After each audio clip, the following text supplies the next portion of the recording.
Hello, my name's Sabrina Moreland, and I'm one of the librarians here at Walter State.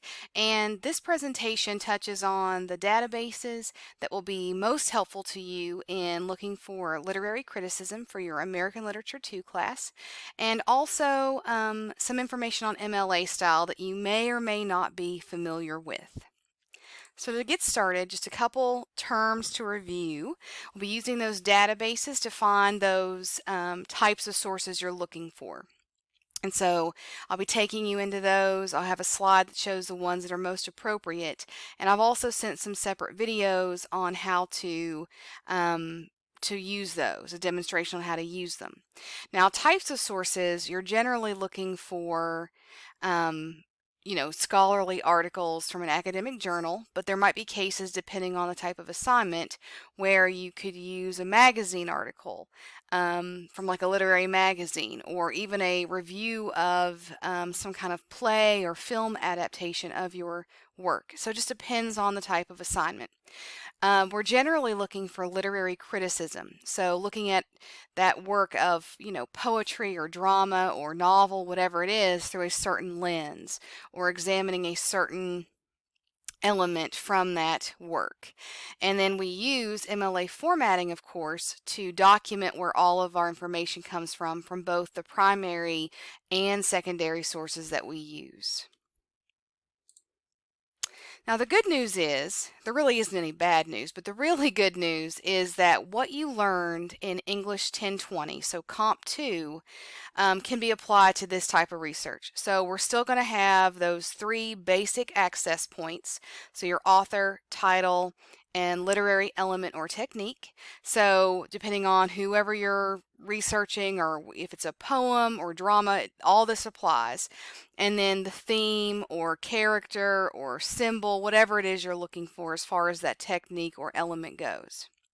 So I might be researching James Fenimore Cooper's novel, The Last of the Mohicans, and looking for information on how this idea of American identity is a theme in that work.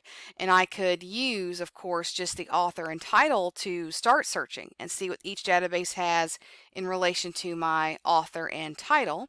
And then I'd want to generate some extra subject terms and keywords that will help me expand on what I'm doing as far as research on that element. So this should look familiar, or at least sound familiar to you from your Comp 2 days.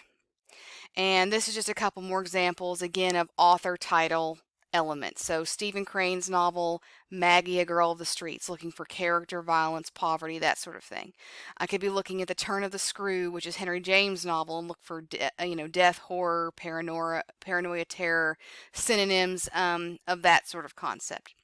I could even be taking multiple authors from maybe a certain style or a certain type of literary criticism and looking for, all of those together. So the whole idea, though, is you're taking those same access points that you've explored before and applying it to just this American literature frame.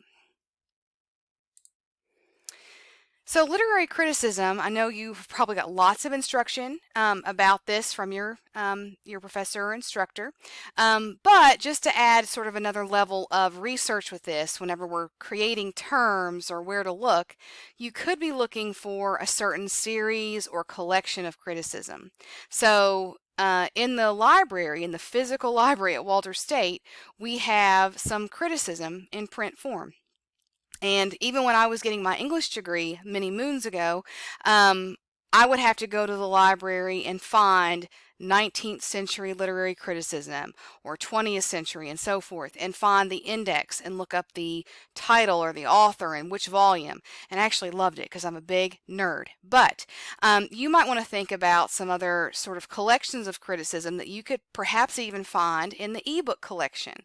Harold Bloom's Modern Critical Views appears a lot in the ebook collection. Critical Survey of Long Fiction, they have short fiction, poetry, drama. So there's all kinds of other places to think about that broadly touch on criticism that might contain your author and work. You could also plug in the type of criticism. So these are just pretty traditional ones: Marxist, historical, feminist, deconstruction, so forth. So this whole work of writing women's literary history would be a feminist perspective on different works of literature. And so you could like do a search for that and see if any very broad pieces come up that contain your author or title within them. So that's just sort of another layer of how you consider exploring literary criticism since you are in an upper level English class. Now these are the databases that I'm going to be making separate videos on. So your instructor will have those to share with you as well. And they probably look super familiar. Literature Resource Center, JSTOR, eBook Academic Collection, I've shown many times in lots of classes and the other librarians have as well. So if you feel comfortable, don't watch those videos unless you just really like the sound of my voice. But I have just done some searches in there in each of those to show you how to use those databases in case you've forgotten. And I am going to do a video on EBSCOhost too. Now this may or may not be something you've seen before, but there are certain ways of searching this really big database for certain types of literary information. And so you might want to take a look at that one if you have never used it before.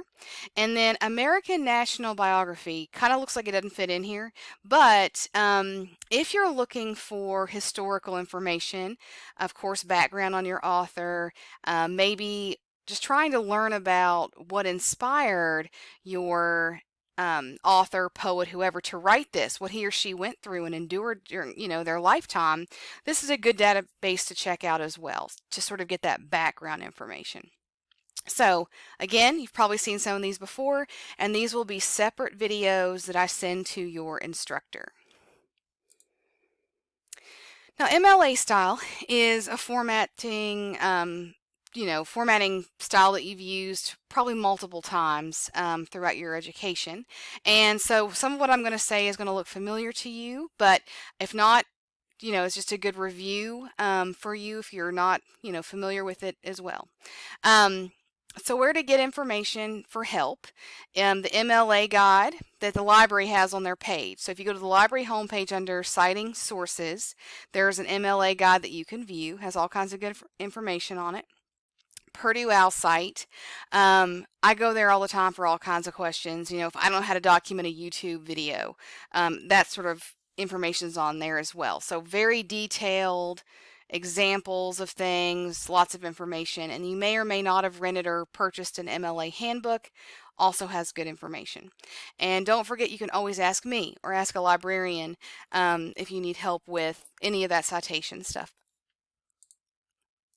Now this is just formatting tips, just to remind you that in the title of your paper, all titles are centered. You should use Times New Roman 12-point font, 1-inch margins, and no extra spaces between paragraphs. So there's a way to check that little box under formatting paragraph that gets rid of that extra space. And you should have your page numbers on the top right of your paper, and your last name should be included there. So that's like the paper itself. And then the very last page of your paper, your works cited page, will have the title Works Cited or Work Cited in the center. If you only use one source, it's just a work that you have cited. But if there's more than one, it'll be works cited. And then the actual citation itself, the paragraph box, there will be a hanging indent. It should be double spaced. And again, you want to watch those spaces between paragraphs. So all that information, alphabetical order, by author's last name or by the title if you can't find the author. And again, all that information's in all those helpful, like Purdue Owl site, the LibGuide, and the handbooks. Now, in-text and parenthetical citations, you know this. Just to review, you use the author page method, and you have to cite anything that you quote or paraphrase. So even if it's in your own words, if it came from somebody else, you have to say where it came from. And the in-text citation is whenever you put the author's name in what you've written, and then you include the page number in the parentheses. And the parenthetical citation is whenever you end your quote or your paraphrase, whatever it is you're saying, with the author and title, or the author and page number rather, in the parentheses. So it's the same in document citing. It just depends on where you put that author's name. And I have some examples. This is from the Comp 2 textbook. So I maybe was writing about the Mask of the Red Death, and that where it says Poe, Edgar Allan, and so forth. This is my works cited entry. So I followed the format for a anthology or collection where there's an editor and there's an edition and all this stuff. Have my page numbers included.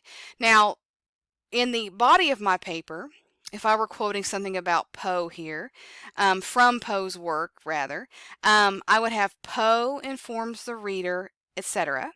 So Poe is in the text. He wrote the story, my primary source, and page 433. So in-text citation. Now, same exact thing, only this time I have a signal phrase, right? I lead into whatever it is I'm talking about. And I have Poe 433 in the parentheses. So it's the same information. I'm just documenting the in-text up here or the parenthetical down here. Similarly, with the secondary source, so these are the articles we look at. I have an article written about Poe's work up here. My works cited entry is by Joseph Garrison. And so this is an academic article from a database. And in my in-text citation, I say according to Garrison, right? And I quote him, and then here's the page number. And likewise with the parenthetical citation, I don't mention Garrison at all. I'd say what I want to say, and I put Garrison 146 in the parentheses. So that's just another example of how to show you the difference between in-text and parenthetical citations. So this slide, a lot of words on here, but pretty basic idea of if you only use one source in a paragraph, or maybe even throughout your whole paper, you only have to acknowledge that author's last name one time. So the first time you use it, you write Poe 433 or whoever it is, and then because this is another quote or another piece of information from that area, I would just put 433 here, and then your instructor or the reader knows it all came from one source. Now naturally, if you use multiple sources, as I did in the second paragraph, I've quoted from Poe here, and then I used information from Garrison in that second area. So I'd have to have both of them listed every time to show the difference between which source I am consulting. And then we see a lot of questions about indirect quotes and sources and that sort of thing. So if you are reading an article and you find a great quote, but it's really by somebody else in that article, this is how you follow those MLA style guidelines. So you would use quoted in to indicate the source consulted, right? So then an example here would be, talking about, Poe again, and author Henry James claimed that, and he said this about Poe's work, and so it's quoted in Garrison 136. So this article that I consulted mentions Henry James' quote. So citing Garrison's article, which is citing a quote by Henry James. So that's sort of how you do that indirect quote stuff. And again, all this stuff is on the MLA help pages. And these are just two links to some extra practice, some games, and some information other libraries have collected or shared. You don't have to use them, of course. I just thought I'd include them. Maybe you're looking for some fun on a Saturday night. But I just did want to have those there for you if you wanted extra help. And lastly, my contact information. This is an online class, and because of all the COVID-19 stuff, we'll probably never meet in person. But here is my office phone number, my email address, and if I'm embedded in your eLearn class list, you can always contact me that way as well. But you can always call Walter States Library and ask for a librarian, and we're all super happy to help you with keywords, using databases, your citations, so anything you need help with research related. So again, look for those videos about how to use those databases, and thanks for listening.